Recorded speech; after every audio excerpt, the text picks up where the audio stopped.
A guerra na Síria é tão complexa, abrangente e duradoura que é difícil definir até mesmo quando ela começa e quando ela termina. É difícil também descrever com precisão quais países participam ativamente dessa guerra, de que lado estão e quais são suas verdadeiras intenções. Para entender o que se passa agora, neste que é um dos mais influentes países do Oriente Médio, é preciso recuar no tempo, até pelo menos o início da colonização francesa da Síria. No ano de 1920, a Síria passou a ser governada pela França. Toda a região do Oriente Médio estava sendo redesenhada de acordo com os interesses das potências europeias, e a França, como uma das vencedoras da Primeira Guerra Mundial, tomou a Síria para si naquele ano. Antes disso, a Síria era parte de um vasto império, o Império Otomano. Com a desintegração provocada após o fim da Primeira Guerra Mundial, permaneceu sob mandato francês por 25 anos. Essa situação só foi alterada depois da Segunda Guerra Mundial, em 1945. A situação da França durante a Segunda Guerra foi muito peculiar. Uma parte dos franceses engajou-se na chamada resistência à ocupação nazista. Essa parte era encorajada por um célebre exilado francês, o general de Gaulle. Mas uma outra parte da França se rendeu e aceitou a ocupação nazista de Paris. Essa era a chamada República de Vichy, do general Pétain. Essa divisão fez com que a França do pós-guerra terminasse ao mesmo tempo vitoriosa e envergonhada. E um dos reflexos dessa vergonha nacional foi a retração da República de Vichy em relação ao seu mandato sobre países estrangeiros como a Síria. A Segunda Guerra terminou em 1945. Naquele mesmo ano, a Síria tornou-se membro da recém-fundada Organização das Nações Unidas. E no ano seguinte, em 1946, as últimas tropas francesas finalmente se retiraram. Outros países do Oriente Médio estavam passando pelo mesmo processo de independência. Buscavam todos eles firmar sua identidade e trilhar seu próprio caminho. Nessa busca, seguiram-se brigas internas, golpes e contragolpes. No caso da Síria, esse processo turbulento da independência só encontrou certo equilíbrio a partir de 1963, quando o partido Baath chegou ao poder. Compreender o baatismo é uma forma de compreender boa parte da história contemporânea do Oriente Médio. O baatismo é uma corrente política que defendia o nacionalismo árabe, rechaçava a interferência de potências estrangeiras na região e defendia o socialismo. O Baath emplacou seus líderes em dois países, na Síria, com Hafez al-Assad, que é pai do atual presidente sírio Bashar al-Assad, e no Iraque, com Saddam Hussein. No vizinho Iraque, o baatista Saddam Hussein foi derrubado, condenado e enforcado em dezembro de 2006, depois de ter passado 34 anos no poder. No caso da Síria foi diferente. A família Assad está há quase 50 anos governando. Hafez al-Assad assumiu em 1971 e comandou a Síria com mão de ferro até o ano 2000. Aí foi sucedido pelo filho, Bashar al-Assad, que venceu uma eleição fraudada e sem concorrentes, abrindo caminho para permanecer até hoje no controle do país. De forma geral, os Estados Unidos e as potências europeias não apenas toleraram líderes despóticos por todo o Oriente Médio, como também os protegeram, incentivaram e deram armas a eles durante décadas. Isso aconteceu com Saddam Hussein no Iraque, com Hafez e Bashar al-Assad na Síria e também com Muammar Gaddafi na Líbia. Esses líderes seculares, não religiosos, eram vistos como uma possibilidade mais moderada em comparação com líderes religiosos, como os ayatollahs, que em 1979 tomaram o poder no Irã. Mas não foi assim. Envolvidos em grandes massacres internos, esses líderes foram se tornando companhia tóxica para um Ocidente que queria cada vez mais petróleo e menos problemas na região. Saddam foi morto em 2006, Gaddafi foi morto em 2011, e foi em 2011 também que Assad esteve mais perto do seu fim. Naquele ano, uma série de protestos levaram à queda de presidentes autoritários e a mudanças de regime em países do Oriente Médio e do Norte da África. A onda de manifestações ficou conhecida como Primavera Árabe. Os ventos da primavera mudaram os governos da Tunísia, do Egito, do Iêmen e do Bahrein e arrancaram concessões importantes em mais de 10 outros países. Mas essa onda estancou na Síria, dando início à guerra que se desenrolou em seguida. A violência teve início quando Assad, cuja família já estava há 40 anos no poder, começou a reprimir os protestos populares que pediam mudanças políticas no país. O presidente sírio olhava ao redor e temia ter o mesmo destino dos líderes do Egito e do Iêmen, que acabaram depostos, ou ainda pior, Assad temia ser morto, como ocorreu com Saddam Hussein no Iraque e com Muammar Gaddafi na Líbia. Por isso ele redobrou a repressão. Não há cifras precisas, mas o relatório de 2016 da ONU, com base em dados de 2014, já falava em 400 mil mortos. Como em muitos conflitos do Oriente Médio, a religião nesse caso também tem um papel importante, mas de um jeito diferente. Assad é alauíta, uma corrente minoritária do xiismo. A mulher dele, Asma, é sunita. O casal foi educado na Europa, ambos são impregnados por uma cultura cosmopolita e nunca fizeram da religião um assunto de primeira ordem. O pai de Assad, Hafez, chegou a derrubar a exigência constitucional de que todo presidente sírio fosse muçulmano. Para a família Assad, o mais importante era manter-se secular, não religioso. E esse é um dado importante para entender a guerra. Assad se mostra ao Ocidente como um líder moderado e secular que resiste ao que seria a pressão de fundamentalistas islâmicos. Os mesmos fundamentalistas islâmicos que assustam o mundo todo com o terrorismo. Um dos argumentos para reprimir os manifestantes de 2011 e para lançar uma guerra total contra seus opositores foi colocar todos eles na gaveta do chamado fundamentalismo islâmico e, assim, cacifar-se como o único capaz de combatê-los. É como se Assad dissesse: escolham eu ou eles. Com isso, diversos intelectuais, jornalistas, artistas, estudantes que criticavam Assad pacificamente começaram a deixar o país. O terreno do protesto social foi se tornando cada vez mais o terreno para quem estava apto e disposto a bater de frente contra as forças do governo fisicamente. E assim teve início em 2012, a etapa realmente aberta da Guerra Civil. Logo no ano seguinte, em 2013, Assad foi acusado de lançar um ataque químico com gás sarin nos arredores de Damasco. O então presidente americano Barack Obama advertiu Assad, dizendo que o uso de armas químicas equivalia a cruzar uma linha vermelha. A fala sugeriu uma ameaça de intervenção militar direta dos Estados Unidos, mas ela não aconteceu. Pelo menos não naquele ano. Foi também em 2013 que o núcleo do que viria a ser o Estado Islâmico, ainda no vizinho Iraque, percebeu a oportunidade de expandir suas ações internacionais cruzando a fronteira com a Síria. Essa estratégia foi facilitada pelo fato de o governo sírio ter perdido o controle sobre vastas extensões do território. Uma vez cruzada a fronteira da Síria, o Estado Islâmico cresceu, se internacionalizou e se fortaleceu, controlando poços de petróleo, incrementando sua receita e recrutando cada vez mais membros. Foi na Síria e também no Iraque que o Estado Islâmico destruiu algumas das ruínas mais preciosas da antiguidade, algumas com mais de 3.000 anos.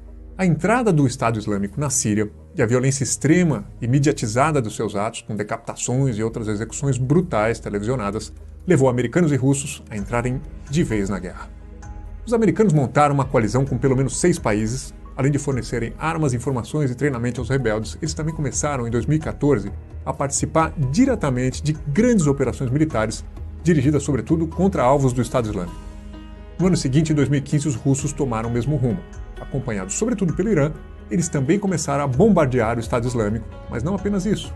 A Rússia passou a atacar os grupos rebeldes e a proteger o governo Assad. O Irã é governado por um regime teocrata xiita que financia o grupo Hezbollah no Líbano e que passou também a apoiar Assad, ampliando sua influência geopolítica no Oriente Médio. O Nexo, aliás, tem um vídeo só sobre a história e o papel do Irã na região, vale a pena conferir. Mas com tudo isso, o conflito sírio passou a funcionar na lógica da Guerra Fria, com russos e americanos medindo forças por meio de atores locais.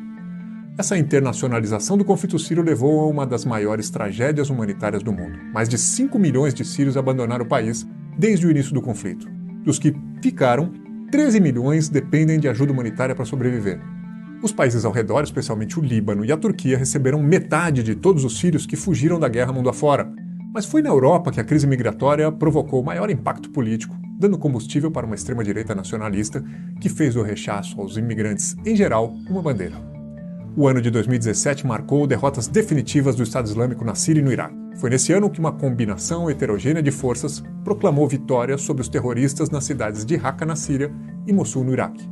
Essa combinação de forças foi formada por iraquianos, turcos, americanos, rebeldes sírios, sunitas e xiitas, mas contou com a presença fundamental de um ator em particular, os curdos, um povo que reivindica a criação de um Estado próprio, numa região que abrange parte dos territórios da Síria, do Iraque, da Turquia. Preocupados com a própria sobrevivência enquanto nação, os curdos construíram alianças heterodoxas, desempenhando papel importante em toda a guerra da Síria, mas recebendo de volta um reconhecimento ainda incerto. Em 2019, os Estados Unidos finalmente anunciaram a retirada de suas tropas da Síria, mesmo que com base num cronograma ainda errático. De um jeito ou de outro, todos proclamaram vitória. Assad por ter permanecido no poder, russos e iranianos por terem respaldado o presidente sírio, americanos, europeus, curdos, turcos por terem debelado o Estado Islâmico. Derrotados mesmo terminaram os civis, vítimas de uma das maiores crises humanitárias do mundo. E os rebeldes sírios, que não derrubaram Assad pela força dos protestos, nem pela força das armas. Gostou da explicação? Então dê um like no vídeo e inscreva-se em nosso canal. Nós temos uma série de vídeos que explicam a situação de países como a Venezuela, o Irã e a África do Sul. Confere lá e não deixe de acessar o site do Nexo Jornal.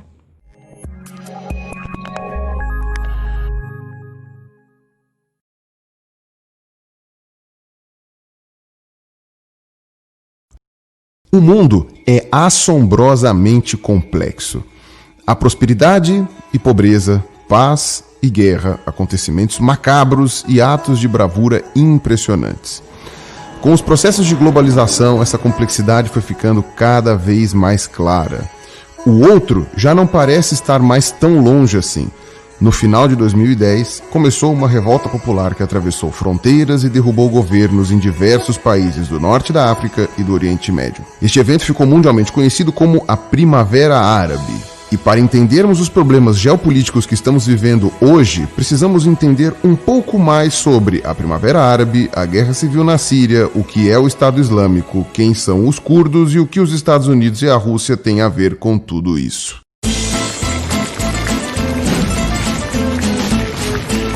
O episódio que marca o início dessa onda revolucionária, conhecida como Primavera Árabe, aconteceu na Tunísia no dia 17 de dezembro de 2010, quando um vendedor ambulante de 26 anos de idade chamado Mohamed Bouazizi incendiou o próprio corpo em frente a um prédio do governo. Seu protesto, antes de tudo, foi um grito de socorro material. Ele era vendedor, suas mercadorias tinham sido apreendidas e ele vinha sofrendo agressões e humilhações por parte das autoridades na tentativa de recuperá-las. Num país em recessão, que já tinha 30% da população desempregada, seu grito gerou grande comoção. Sua morte virou revolta. Assim como Mohamed, muitas pessoas sofriam não só com a recessão, mas também com as arbitrariedades do governo e violência das autoridades comandadas pelo ditador Ben Ali, que já estava no poder há nada menos que 23 anos. Logo no início de 2011, a revolta desencadeada por Mohamed Bouazizi derrubou o governo de Ben Ali na Tunísia. Esse primeiro sucesso se alastrou pelo norte da África e Oriente Médio, atingindo com maior ou menor intensidade dezenas de países. Acabou que foram derrubados outros governos e regimes que já se prolongavam por décadas. No Egito caiu Hosni Mubarak, que estava no poder há 30 anos. No Iêmen caiu Ali Abdullah Saleh, que governava há 34 anos. Na Líbia caiu Muammar Gaddafi, no poder há 42 anos. No entanto, na Síria o resultado foi um pouco diferente. O presidente era Bashar al-Assad, sucessor de seu pai Hafez al-Assad, que governara por 30 anos. Bashar al-Assad já estava no poder há 17 anos. E ao contrário de Ben Ali, Mubarak, Saleh e Gaddafi,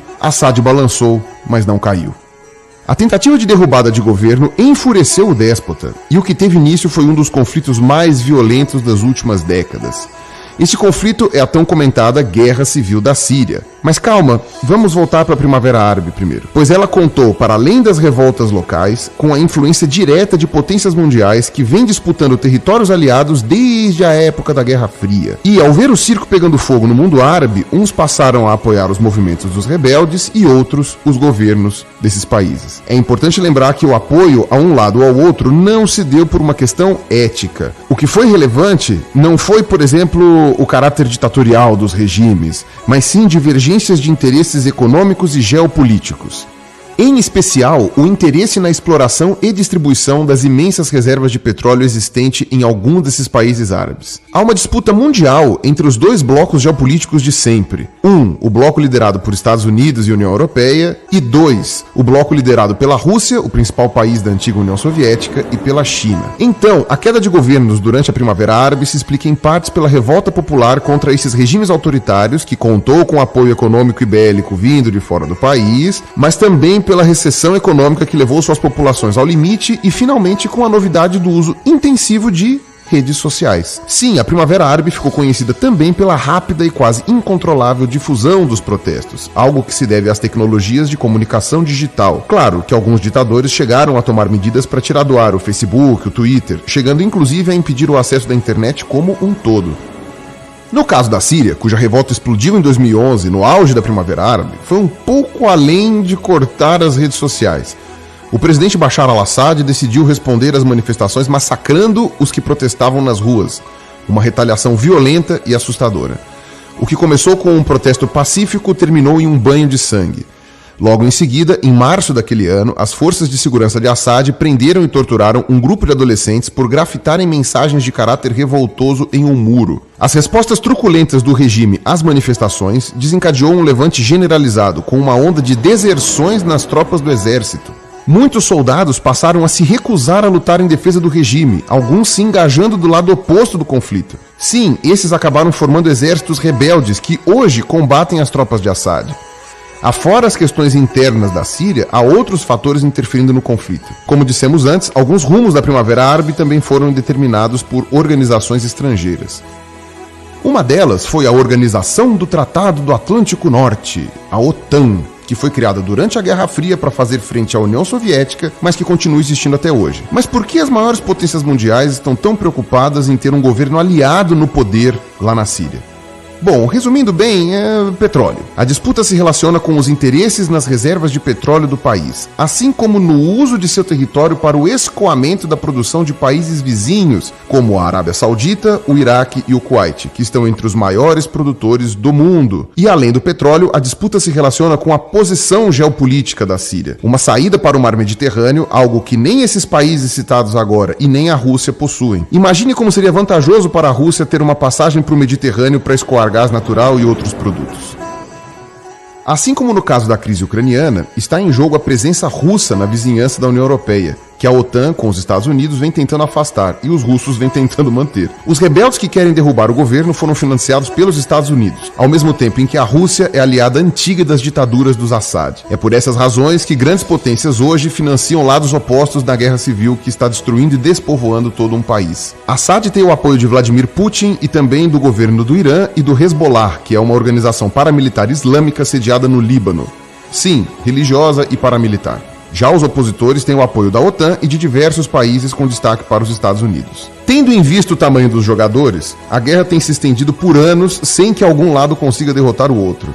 Assad controla a região mais populosa do país, mas nem mesmo em Damasco, a capital, ele tem o domínio pleno do território, já que forças rebeldes controlam áreas do entorno da cidade, como Ghouta, que foi onde aconteceu um ataque com armas químicas em 2013. Esse que foi o maior ataque químico em qualquer parte do mundo nas últimas 3 décadas, afinal, o uso desse tipo de armamento é proibido por convenções internacionais. E as violações dessas convenções têm sido a justificativa dos bombardeios dos Estados Unidos e da OTAN contra as áreas controladas por Assad. Ainda há dúvida acerca da autoria desses ataques. O que se sabe é que essas armas estão sendo usadas contra civis. Dentro de um país pequeno, o mundo presencia uma guerra que já matou cerca de 400 mil pessoas e deixou mais de 11 milhões de desabrigados. Um país que tinha 17 milhões de habitantes em 2014. Desses desabrigados, 5 milhões deixaram a Síria como refugiados de guerra e foram procurar asilo em países como a Turquia, que recebeu quase 3 milhões de pessoas, o Líbano, com 1 milhão de refugiados, a Jordânia, com 600 mil,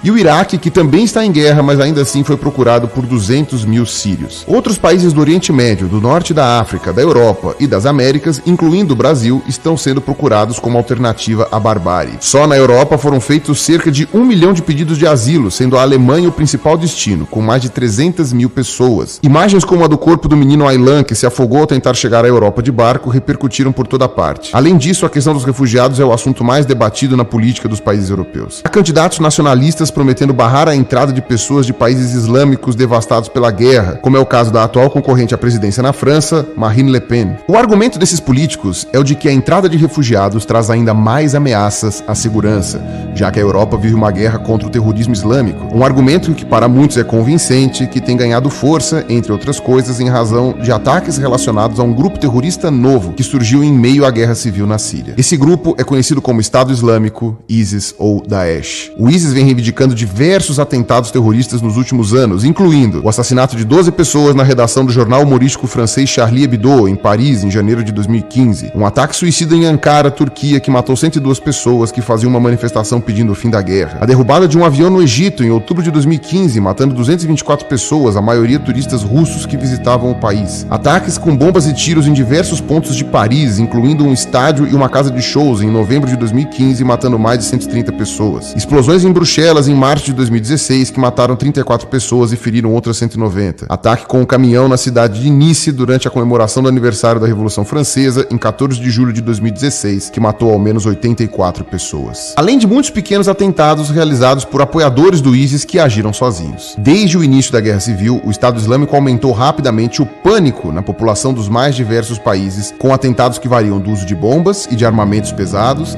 a atropelamentos e facadas. Táticas que dificultam qualquer ação ação preventiva por parte das autoridades e causa pânico na população. Pânico que vira ódio. Aumenta então a xenofobia e o medo de muçulmanos. O ISIS surgiu das guerras que aconteceram no Iraque desde 2003 e na Síria desde 2011. Em 2014, o ISIS proclamou um califado e passou a se expandir para outros países, conquistando adeptos e disputando espaço com organizações fundamentalistas mais antigas como a Al-Qaeda e o Talibã. Além dos atentados no exterior, o Estado Islâmico tem ganhado fama por seus atos de barbárie na própria Síria e no Iraque, como a decapitação de prisioneiros transmitida pela internet, ferramenta que os terroristas possuem assombroso domínio, e genocídios de minorias étnicas e religiosas, como por exemplo os Yazidis. Outros vídeos mostram a destruição de templos e de monumentos anteriores ao islamismo. Numa região que viu a aurora de civilizações como os sumérios e os babilônios, as perdas tornam-se incalculáveis. Dentre outros sítios arqueológicos, o ISIS já destruiu a cidade assíria de Nimrud, construída há mais de 2.300 anos, e a cidade de Palmira, que tinha sido o centro comercial dos romanos no mundo árabe. Entre mortes e destruições fica uma dúvida: o que defendem estes terroristas? Bom, o Estado Islâmico é um grupo jihadista pertencente à vertente salafista do islamismo sunita. O que isso quer dizer? Assim como no caso dos cristãos, que se dividem entre católicos romanos e católicos ortodoxos, protestantes anglicanos, luteranos, adventistas e etc., os muçulmanos também se dividem. Das muitas distinções, a que mais se destaca é a entre os muçulmanos xiitas e os sunitas. E é por isso que, para entender o conflito sírio, é preciso estar atento aos aspectos religiosos da guerra. Vamos então situar o governo Assad no que diz respeito à religião. O ditador Assad é um muçulmano alauíta, que é uma igreja originária dos xiitas, mas que, ao contrário das vertentes mais tradicionalistas, costuma ser muito mais liberal. Assad não é, portanto, um fundamentalista islâmico, mas um nacionalista árabe, que inclusive usa roupas de origem ocidental. E aí é importante estar atento às palavras.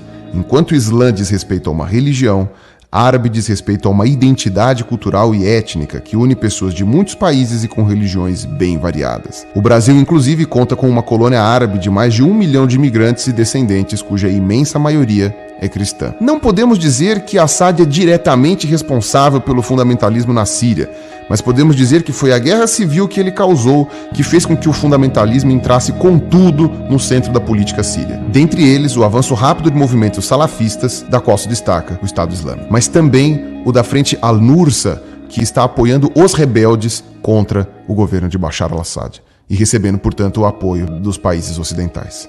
O salafismo é um movimento ultraconservador sunita que existe em diversos países. A ideia dos salafistas é basicamente a de viver como nos tempos de Maomé e de seus primeiros seguidores, restabelecendo a Sharia, como é chamada lei islâmica. Muitos dos atos de barbárie do Estado Islâmico estão relacionados à aplicação a ferro e fogo da Sharia. Dentre outras coisas, foram tornadas legais diversas formas de tortura, amputações, estupro e escravidão, coisas inaceitáveis para o tempo que vivemos. Para um país que viveu meio século sob um regime bastante laico para os padrões muçulmanos, sofrem não apenas os que não são desta religião, mas também a maioria muçulmana, que não defendem as mesmas ideias que o Estado Islâmico e que acabam se tornando refugiados, mas que não são aceitos nos países para onde vão porque são suspeitos de serem terroristas. E ainda existem países que apoiam o Estado Islâmico, em especial a Arábia Saudita, cujo governo é wahhabita, uma postura religiosa que é bastante parecida com a do ISIS, e também a Turquia. E ambos os países apoiam o ISIS porque todos eles têm inimigos em comum, como por exemplo o Irã,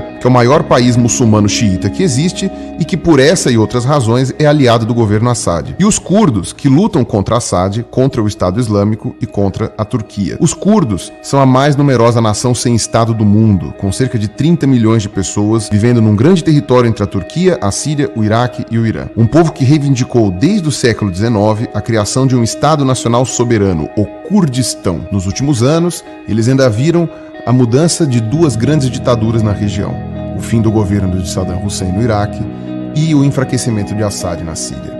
Ao mesmo tempo, tiveram que enfrentar o surgimento de uma nova ditadura na Turquia, que é um estado com uma tradição de muita violência contra os curdos e outras minorias. E que, diga-se de passagem, ainda se recusa a admitir o genocídio que praticou contra os armênios durante a Primeira Guerra Mundial. Encurralados entre a Guerra Civil na Síria e a nova ditadura na Turquia, os curdos se aliaram à coalizão apoiada pelas potências ocidentais. Mas além de combater em diversas frentes, os rebeldes curdos têm chamado a atenção por abandonarem o sonho de um Estado soberano. Em vez de um Estado nacional, muitos passaram a defender o que eles chamam de confederalismo libertário, uma ideia inspirada nas obras de Abdullah Öcalan, líder curdo que se encontra preso na Turquia desde 1999. Os curdos estão acabando com o poder centralizado e tomando as decisões em reuniões locais, com regras que garantem a participação das mulheres e de minorias étnicas. Além disso, estão formando tropas para se defender dos ataques que vêm de todos os lados: Assad, Estado Islâmico e Turquia. Ou seja, a questão síria é vista por muitos como uma pequena guerra mundial, onde se mesclam conflitos e fatos diversos. Guerra ideológica, como no caso dos rebeldes versus Assad.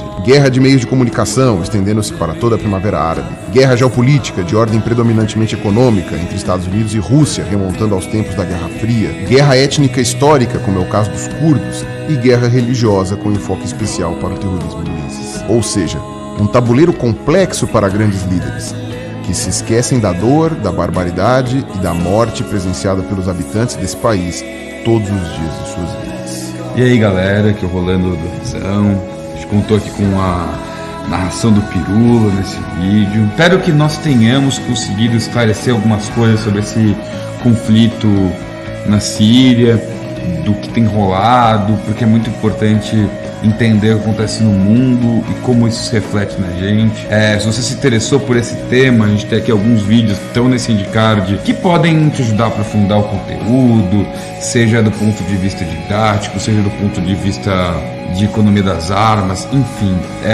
De qualquer jeito, se você gostou, compartilha, manda para seus amigos, mostra para o seu professor de geografia ou qualquer tipo de coisa, para as pessoas conseguirem se informar melhor, para a gente tomar cuidado com algumas opiniões infundadas que tem passeado por aí, para a gente ficar esperto e sempre bem informado a respeito do que está rolando no mundo, para a gente também não falar groselha, não fazer comentários que possam inclusive prejudicar pessoas que estão passando por grandes dificuldades, por pessoas que estão passando por momentos difíceis. Bom, é isso galera, é nóis, falou.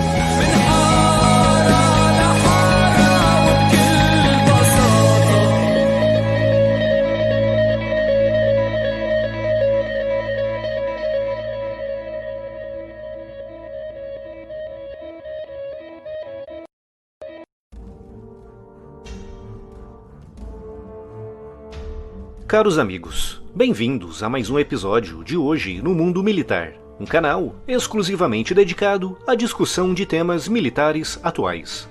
Neste vídeo darei uma visão o mais abrangente possível do grave conflito que assola a Síria desde 2011. Como aquela confusão toda começou e, afinal, quem está lutando contra quem?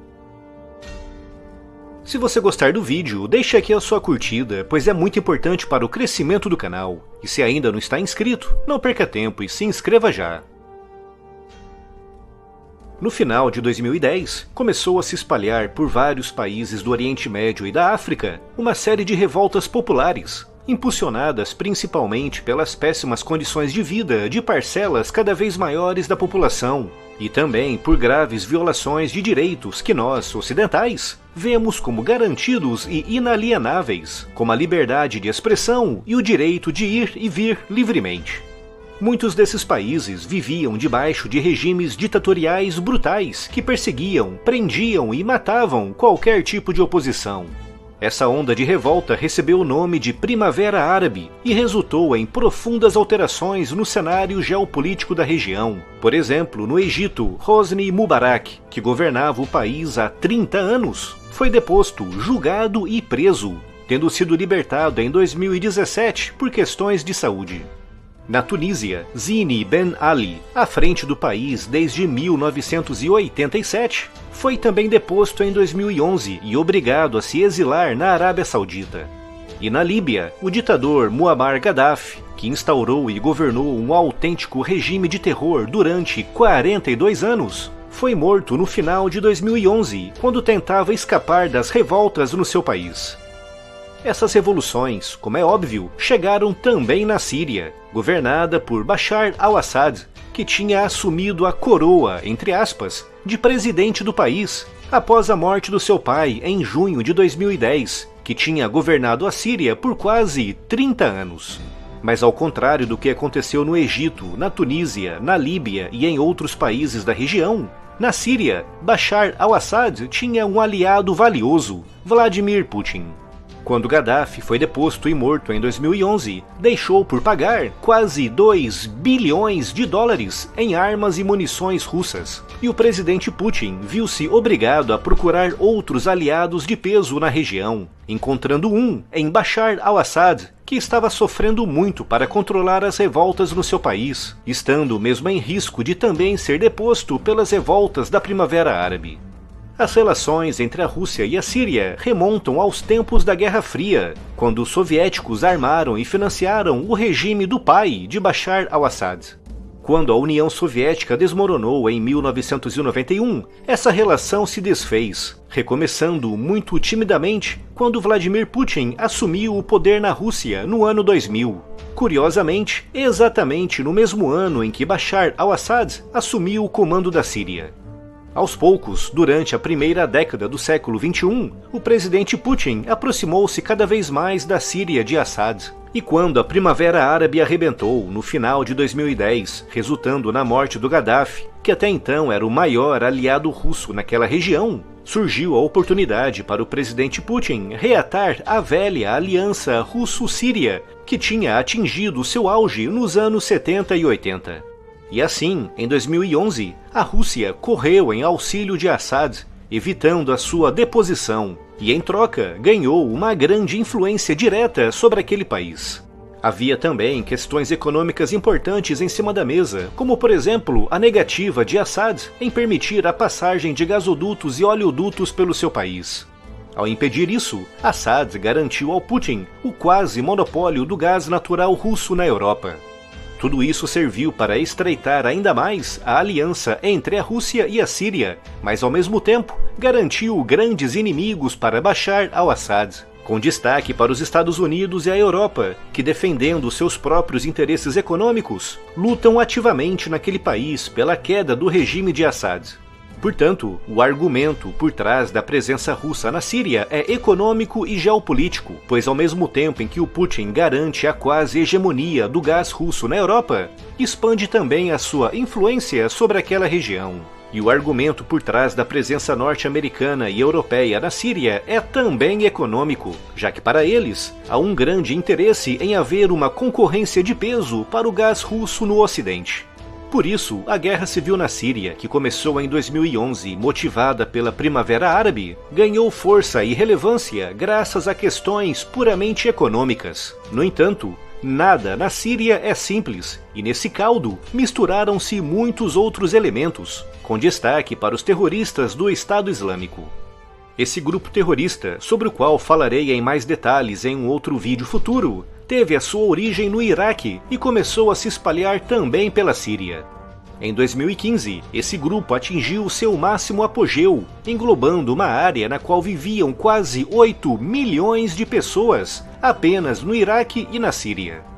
Portanto, na Síria, além de grupos rebeldes que começaram a lutar contra o regime de Bashar al-Assad em 2011 no âmbito da Primavera Árabe, conhecidos como o Exército da Síria Livre, juntaram-se os terroristas do Estado Islâmico, divididos num infindável número de subcélulas que atuavam em praticamente todo aquele país.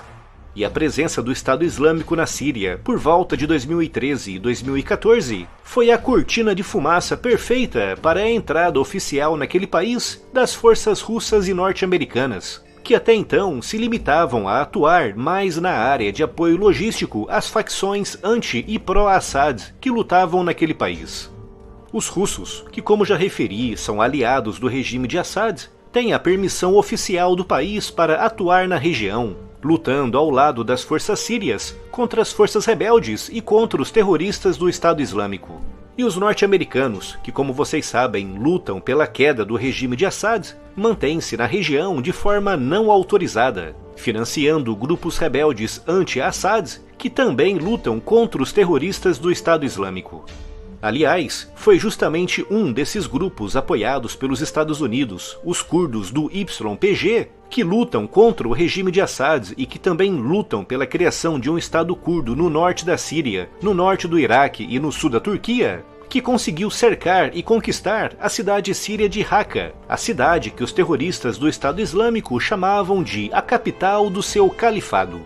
Os curdos do YPG representam na perfeição a confusão que é a Síria nesse momento, já que é um grupo financiado e apoiado pelos Estados Unidos, que luta contra o regime de Assad, mas que também luta contra os terroristas do Estado Islâmico e que também lutam pela criação de um Estado curdo independente. E para piorar e confundir ainda mais a situação, recentemente os iranianos resolveram também entrar na brincadeira com o aval do regime de Assad, que permitiu a criação de uma milícia iraniana na Síria, com o objetivo de auxiliar na luta contra os terroristas e, é claro, atuar contra Israel, o inimigo comum da Síria e do Irã. Através dessa milícia, os iranianos também enviam armas para o Hezbollah, um grupo terrorista que nesse momento está sediado no Líbano, mas que também atua muito na Síria. E o ato final foi dado pela Turquia, que recentemente também entrou na Síria com o argumento de expulsar da fronteira os curdos. Os turcos, que não querem ver o seu território retalhado para permitir a criação de um Estado curdo, querem expulsar esses combatentes da região. E por isso, no início de 2018, os turcos invadiram o norte da Síria, um ato que o governo de Assad classificou como uma agressão e uma invasão estrangeira. Portanto, para resumir, o que existe hoje na Síria são dezenas, isso mesmo, dezenas de grupos que lutam uns contra os outros, classificados em grupos de combatentes pró-Assad, grupos de combatentes sírios anti-Assad, onde se destaca o Exército da Síria Livre, criado em 2011 durante a Primavera Árabe, grupos de combatentes anti-Assad, mas que também são curdos e que por isso também lutam pela criação de um Estado independente, e grupos terroristas que se originaram do atualmente esfacelado e enfraquecido Estado Islâmico, que apesar de ter perdido mais de 95% do seu território, ainda atua na região. E acima desses grupos todos temos a Síria, a dona dessa casa toda bagunçada, cujo principal aliado é a Rússia, pelos motivos econômicos e geopolíticos que já expliquei aqui. A Síria também tem como aliados os xiitas do Iraque e os xiitas do Hezbollah, além também dos xiitas do Irã, que estão treinando milícias na região para atacar Israel e para dar apoio logístico para os terroristas do Hezbollah. Contra o regime sírio de Bashar al-Assad, temos os Estados Unidos e a Europa, que lutam pelos motivos econômicos que também já referi aqui. Temos também o Catar, a Arábia Saudita e outros países árabes sunitas, eternos rivais dos xiitas sírios. E também temos a Turquia, também ela sunita, que invadiu o norte da Síria no início do ano para afastar a ameaça curda. E também não podemos nos esquecer de Israel, que com frequência ataca alvos na Síria para impedir que as milícias iranianas se estabeleçam na região.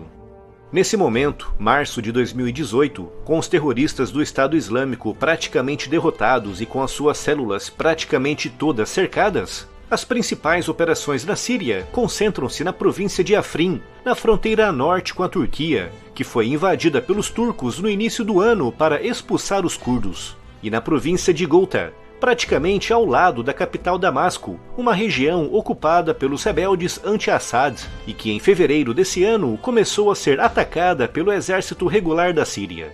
De acordo com diversas fontes independentes, esse ataque sírio contra Ghouta já causou mais de 500 baixas entre a população civil, que são justamente os que mais sofrem nessa guerra inspirada por motivos econômicos. Como podem ver, realmente não é fácil entender o que está acontecendo na Síria, que nesse momento não passa de uma complexa colcha de retalhos, com toda aquela carnificina prometendo durar ainda muito mais tempo. A loja do canal está com novidades incríveis. Além dos combos com descontos de até 15%, você encontra canecas, pôsteres, camisetas e capas para celular com estampas fantásticas. E além de aproveitar os descontos e comprar aquele presente legal, você ainda estará apoiando diretamente o projeto do Hoje no Mundo Militar.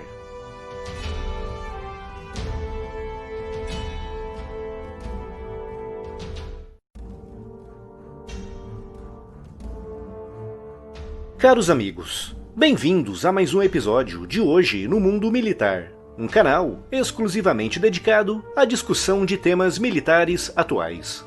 Neste vídeo falaremos sobre a notícia divulgada ontem pelo Ministério da Defesa da Rússia, com informações sobre a identidade do piloto abatido no dia 3 de fevereiro na Síria, e com detalhes sobre como decorreu a batalha final no solo.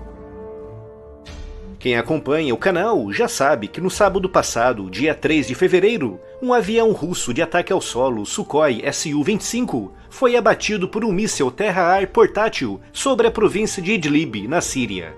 Neste vídeo falamos sobre alguns detalhes técnicos envolvidos no ataque desse tipo, principalmente sobre a dificuldade em se defender do temível Igla russo. Mas ontem, num ato pouco comum do governo russo, o seu Ministério da Defesa divulgou alguns detalhes sobre o piloto abatido e sobre como decorreu o combate final no solo. De acordo com a Rússia, o avião era pilotado pelo Major Roman Filipov, de 33 ou 34 anos, nascido na cidade de Voronezh, a 450 quilômetros ao sul de Moscou. Graduou-se na Escola de Aviação de Krasnodar, tendo sido destacado para o Extremo Oriente, para a região de Vladivostok, subindo na hierarquia até chegar ao posto de vice-comandante de esquadrão. De acordo com algumas fontes, o Major Filipov realizou largas dezenas de missões de ataque na Síria, e por isso era considerado um piloto muito experiente nesse tipo de operação. Mas no dia 3 de fevereiro, o seu Su-25 foi atingido por um míssil antiaéreo, que, como expliquei no vídeo cujo link está aqui na descrição, é muito difícil de ser detectado.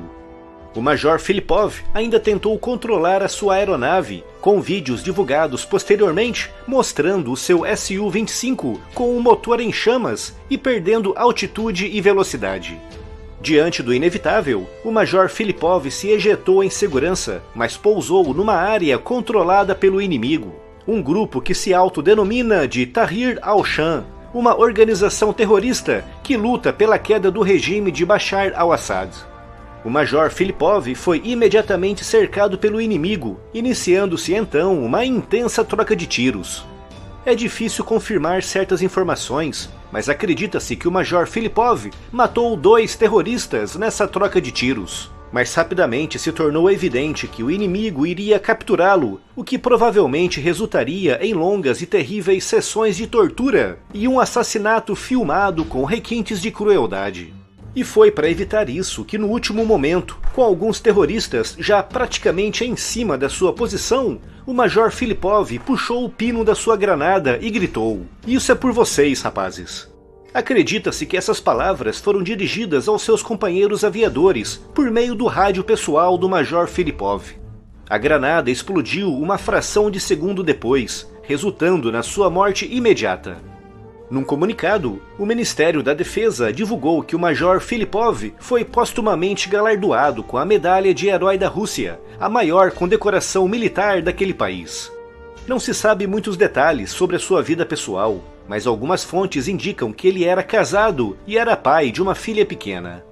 Nesse vídeo é possível ver o momento exato em que o Major Filipov grita suas palavras finais, já completamente cercado antes de detonar a sua granada.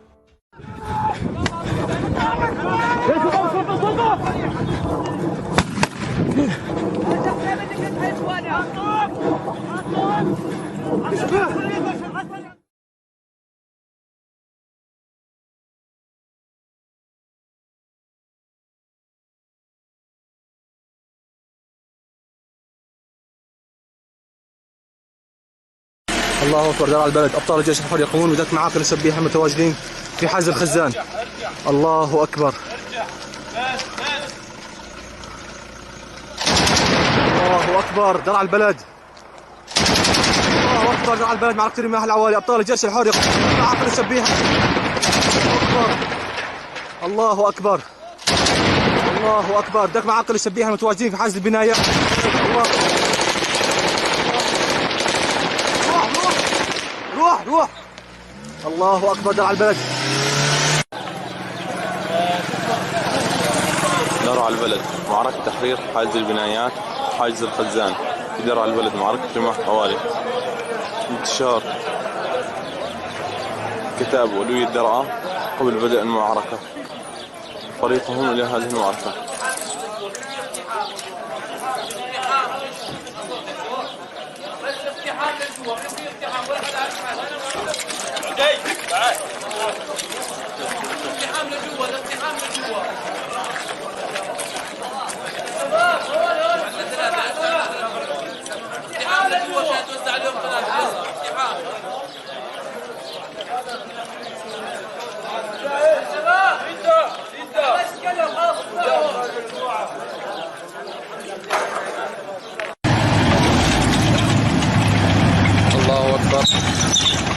عملية انتشار الدبابات لضرب حاجز بنايات السكن الشبابي في درعا البلد. الله أكبر.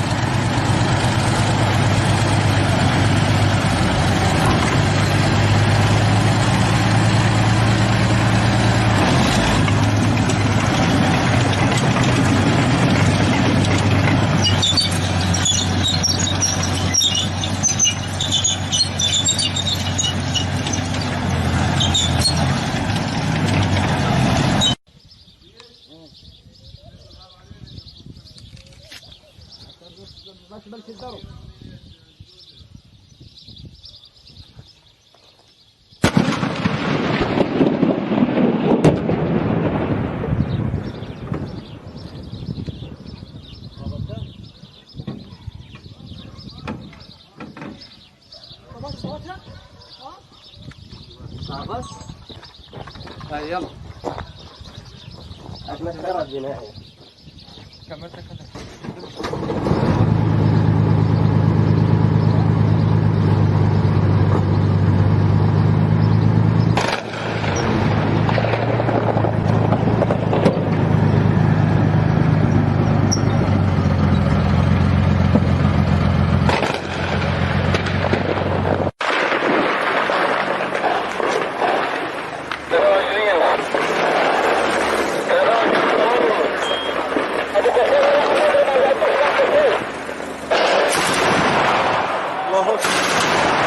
الله أكبر.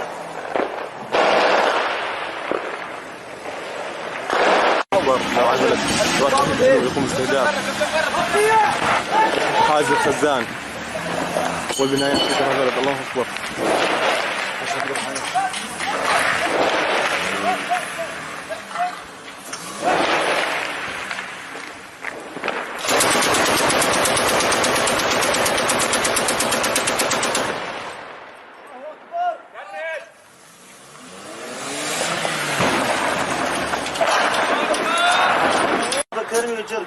عملية تدخين منطقة الحياة مقطع الجيش الحر في درعا البلد. شو يا صديقي؟ مين أفديم؟ شو؟ طول بالك، أنت بتغطي وهو بيضرب. بس يروح على الضرب، أنتوا أعطيه إعادة هون بس يضرب. يلا. عشت محمود. يلا يا محمود تشجيعي لك ما نفكر. يلا ايه ضل قول لي يلا لبكره الصبح ما بزعلان. ظبط حمود. ظبط يا خالد.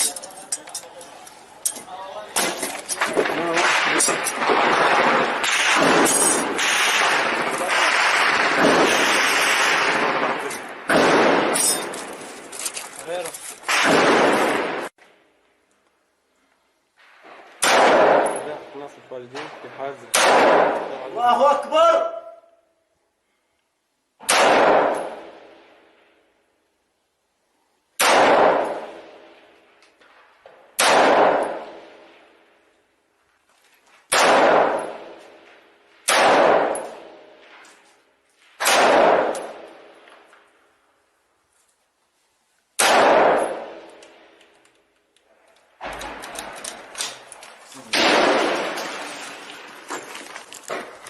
شوف انت مثلا وجين بزقوا بعض اي قرب تقرب بقى بلعت في حدا نار الله اكبر تكبير الله اكبر الله اكبر الله اكبر والنصر للاسلام والعزه لله تكبير. يلا انتبه بسم الله لا اله الا الله بسم الله الله اكبر. طلعت استلم. كتيبة السجل تقوم دك جمرك درعا القديم قد أفلح والله أكبر. الله اكبر. كتيبة السجل تقوم دك حاجز جمرك ودرعا البلد بالمدفع عيار 80. الله أكبر. نار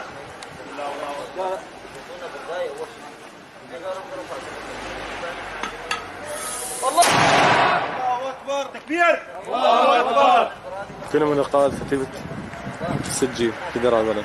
بسم الله الرحمن الرحيم، الحمد لله رب العالمين، افضل الصلاه والسلام على سيدنا محمد خاتم الانبياء والمرسلين. نحن الان نقوم بالهجوم على حاجز البنايات وحاجز الخزان المتواجد بجانب الحرش، ونحن الان ندك معاقل النظام في الجمرك القديم وفي كتيبه الهجان المتواجده جنوب الجمرك، والحمد لله رب العالمين تمت اصابتها واعطاء اكثر من آلية وقتل اكثر من شبيحه النظام. تكبير! الله اكبر! تكبير! الله اكبر! معكم القائد الميداني ابو السريه. بسم الله الرحمن الرحيم، والصلاة والسلام على سيدنا محمد. إن شاء الله وبإذن الله قامت مجموعات الجيش الحر بتدمير الجمرك بالهاونات، وأنا جاي أشكر جماعة الهاون على الإصابة الدقيقة والتعاون بالكامل بالعمل مع أخواتهم المقاتلين بالجبهة. الله أكبر! والله العظيم تكبير! الله أكبر! اتصلوا علي 6 سيارات إسعاف وزيل محمل الجمرك جثث وطارها. هذا بفضل الله بفضل الله بفضل الله ثم بفضل الأبطال هذول الهاون. الله أكبر وعزة الله. تكبير! الله أكبر! اقتحام حاجز الخزان في درع البلد. الله أكبر! الله أكبر!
تدمر على عملية اقتحام حاجز الخزان في درع البلد. الله أكبر!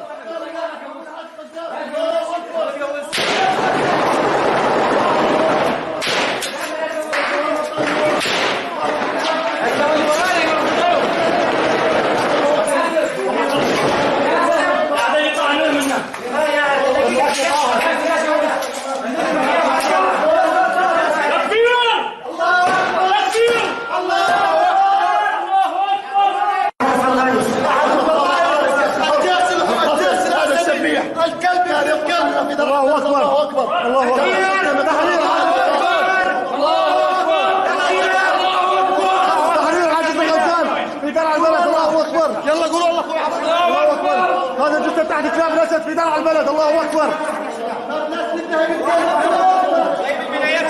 الله أكبر! خلاص يا زلمة! الله أكبر! هذا هو!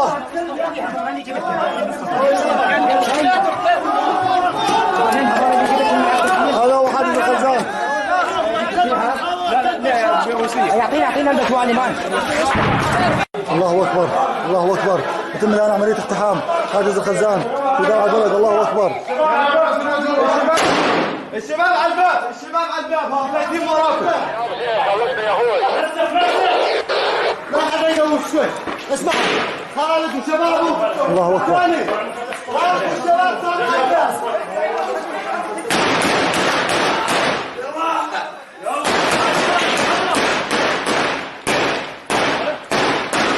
ياسين شو بدك تعطينا إشارة بس تفوتوا من هون؟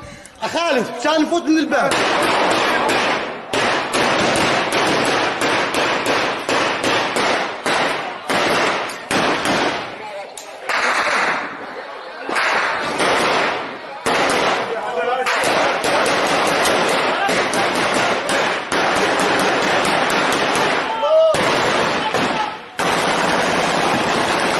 الله حاجز الخزان في درع البلد. الله أكبر!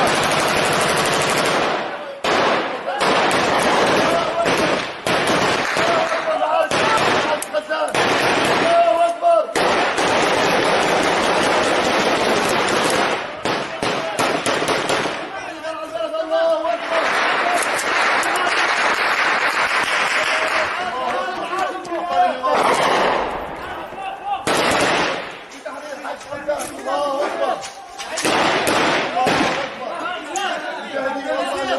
الله أكبر. اقتحام حاجز الخزان في درعا البلد.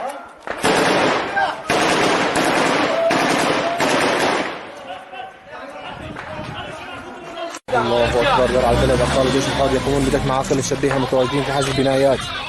الله أكبر. معركة الرماح العوالي. الله أكبر.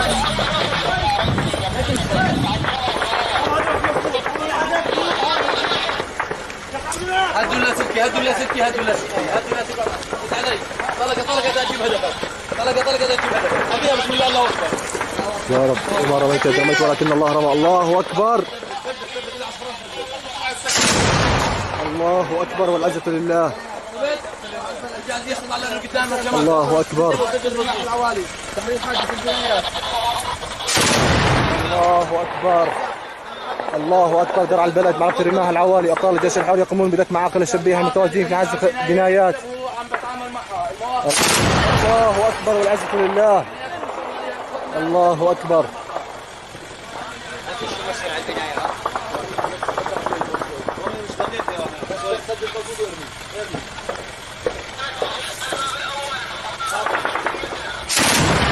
الله أكبر.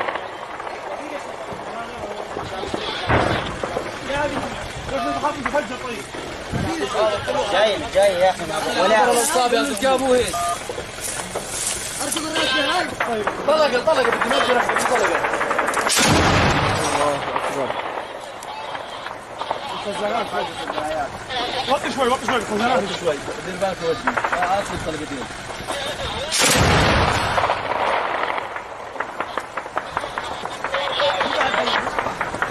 طول بالك شوف السماء معك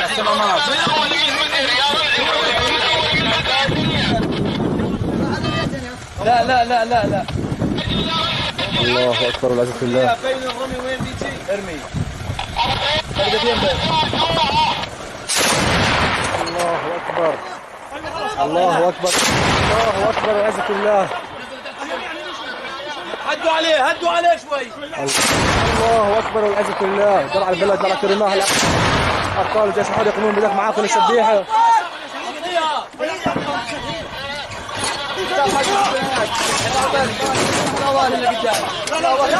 أكيد قصير بعد تحرير درعا وفوران إن شاء الله بإذن الله تعالى. قربت والله أيام قليلة جدا يا بشار ستكون هيئتك تحت سرامي جيش الحر.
سيدنا محمد قائد المجاهدين والحر المبجلين.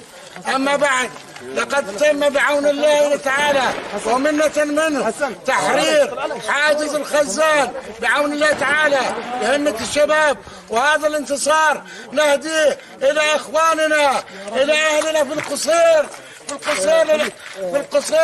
في حمص. وإن شاء الله لننتصرون وما النصر إلا من عند الله. تكبير يا أمة الإسلام.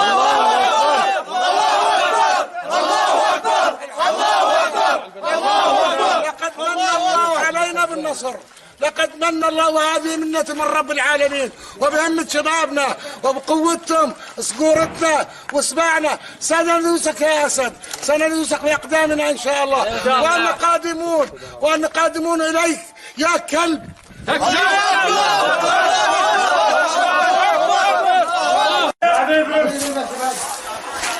الله أكبر الله أكبر عزة لله اقتحام حاجز الخزان درع البلد الله أكبر الجمرك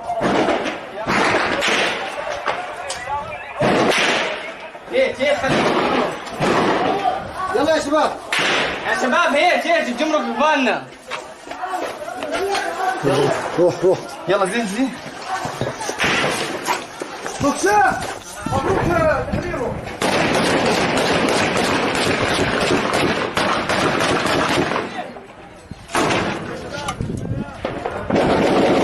دير بالك الله اكبر طلع البلد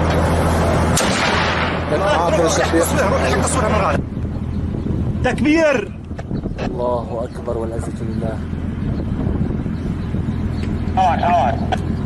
يا رب الله اكبر الله اكبر الله اكبر الله اكبر ثلاث معاقل الشبيحة متواجدين في حاز البنايات الله اكبر والعزة لله الله اكبر معركة الرماح العوالي درع البلد الله اكبر